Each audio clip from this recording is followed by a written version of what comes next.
আপনাকে। বাংলাদেশ জাতীয়তাবাদী দল বিএনপি ঢাকা 16 আসনের ধানের শীষের মনোনীত সংসদ সদস্য পদপ্রার্থী জনাব আমিনুল হক ভাইয়ের আজকে আমাদের রূপনগর থানায় তৃতীয় দিনে যে নির্বাচনী গণসংযোগ রূপনগর 301 নম্বর রুট থেকে শুরু হতে যাচ্ছে।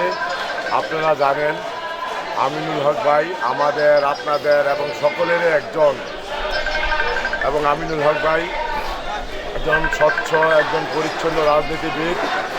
আমরা সকলে ঐক্যবদ্ধ হয়ে রূপনগর থানা বিএনপি, ওয়ার্ড বিএনপি অঙ্গ সহযোগী সংগঠন সকলের সমন্বয়ে আমরা রূপনগর থানা আমিনুল হক ভাইকে ধানের শীষ মার্কা বিজয়ী করার জন্য কাজ করে যাচ্ছি।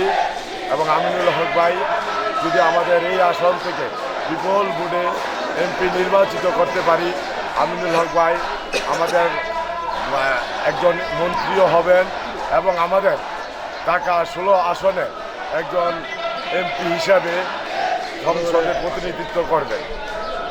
ধন্যবাদ।